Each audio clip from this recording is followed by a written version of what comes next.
of breaking news of the same story. One that ended with this: Antonio Brown signing with the New England Patriots, and then Instagramming this photoshopped image of him wearing his 84 jersey, and then reaction pouring in from around the league. From his new teammate first, Julian Edelman says 100, business is booming. So what will business look like once it is first able to boom? Unfortunately for those AB Patriots fans now, he will not be able to play against his former team in week 1 here tomorrow. But week 2, his hometown team, the Miami Dolphins, then he can say hello to Le'Veon Bell. And remember when he was briefly going to be a Buffalo Bill, per reports? That didn't happen, but he will have a chance to play them in week 4. Now we've got MJ Acosta, who's been covering this story all day in Alameda, as well as Ian Rappaport and Tom Pelissero. Ian, let's start with you. This deal for Antonio Brown, take us through what the numbers look like. Well, it is a 1-year deal worth up to $15 million, which, if that sounds pretty familiar, it's about what he was going to make with the Raiders this year had they not tried to void his guarantees, had they not told him he wouldn't get termination pay, had they not told him he was going to go week to week, leading Antonio Brown to say that without guarantees he was just not going to play and asking them to release him. So the Patriots essentially make Antonio Brown whole just over 1 season, and he does get a $9 million signing bonus. That is the guaranteed money that he sought. That's the guaranteed money that he got. And you mentioned he's not allowed to play tomorrow night against his old friend, the Pittsburgh Steelers. But the next week, he is allowed to play. It'll be for the Patriots. And everything we have talked about over the last week has been absolutely crazy. And this seems like the sanest thing that's happened. Ian, this accelerated really quickly, too. You go back to when the Raiders announced a little before noon Eastern, 9 a.m. Pacific, that they were releasing Antonio Brown after all the things that had happened over the previous 24 hours. Well, under a new NFL rule that was just approved back in March, teams could legally begin contacting Antonio Brown and his agent, Drew Rosenhaus, immediately. So roughly 4 hours later, it's a done deal with the Patriots, the 1-year deal worth up to $15 million that you mentioned. I talked to probably 20 NFL teams over the course of the morning about Antonio Brown, and there were all sorts of opinions, from he'll never play again to he's going to go someplace. But several people mentioned immediately the Patriots. It just makes too much sense. A team that needs a wide receiver, a team that feels it can fit its culture to virtually anyone. Well, if anybody's going to be a challenge culture-wise, it is Antonio Brown. The social media presence probably going to change just a bit once he gets to New England.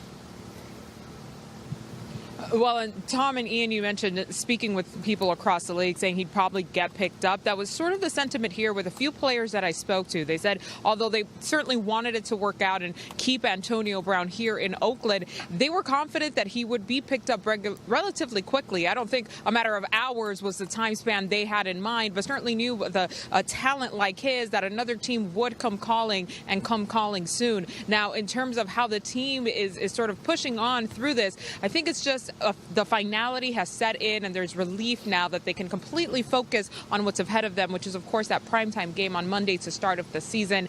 So many of the guys I spoke to said it may be a big deal outside of these walls, and while it is disappointing to us, we've always remained focused. They've been a tight-knit group this entire time, and all of this has only brought the Raiders players closer.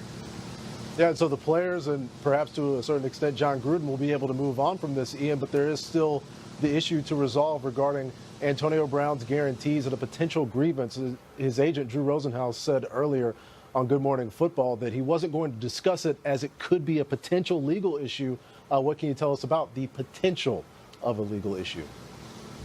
If that is going to be contested by agent Drew Rosenhaus and by Antonio Brown, it'll be handled by the NFLPA. That is what I'm told. No word yet on whether or not they are going to actually appeal and try to get his guarantees unvoided. But you have to wonder, guys, if him signing for a deal worth up to $15 million with the Patriots does take some of the sting away from the guaranteed money. And by the way, he also still has to pay the fines that the Raiders hit him with, $215,000 for punting the ball, yelling at Mayock and saying, "Fine me for that," plus $50,000 for missing practice and a walkthrough with the Raiders. A lot of fine money that he still has to pay.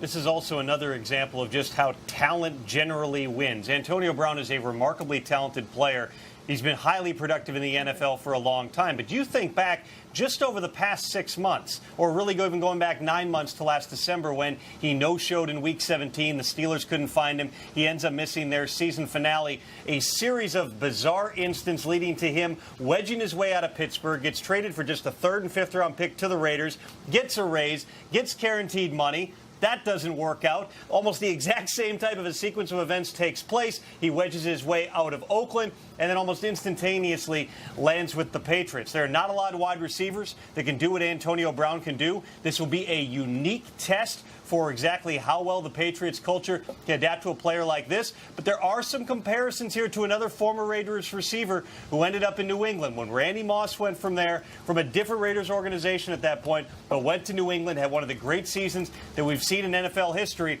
The moment Moss exited New England that time, he went back into Minnesota. Within a month, he was telling the owners there that they should fire the head coach. Bill Belichick and his staff have a remarkable ability to work with different personalities and get the most out of just about everybody.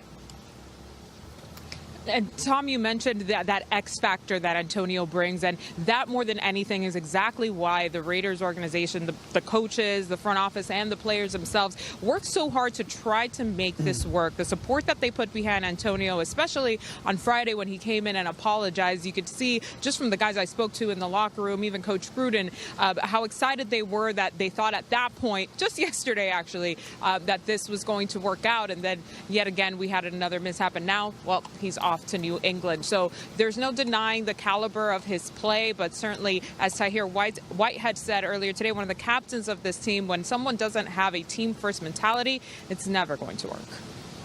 And we'll see how it works in the future. We heard from John Gruden earlier today. He said that he wished Antonio Brown the best. It didn't take long.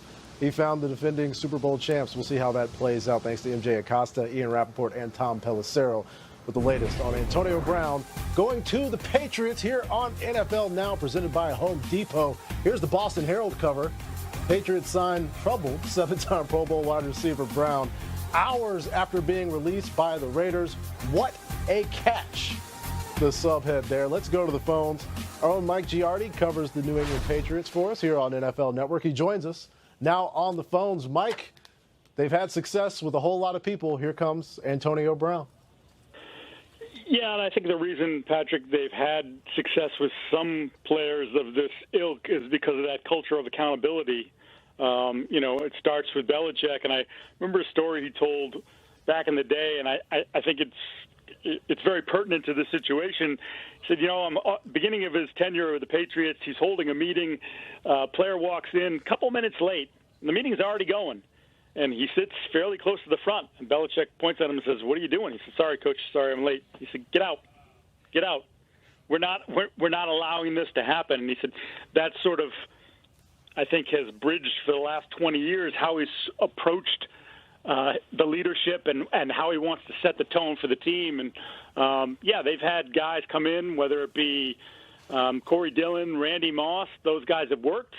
And then you can talk about Albert Hainsworth and Chad Ochocinco and Michael Floyd to a lesser degree, and the jury's still out on Josh Gordon. So they've had some hits and misses, but it's clear that they're willing to take a chance here because they believe strongly in Belichick's power, and I think just the overall leadership of that room. And also, when you've had so much success, Mike, it's pretty easy to do what you want to do and know that not a lot of people are going to question you. As far as getting out on the field and the way that he fits, obviously would be a dream on the field, Antonio Brown working with Josh McDaniels, Tom Brady, and this Patriots offense.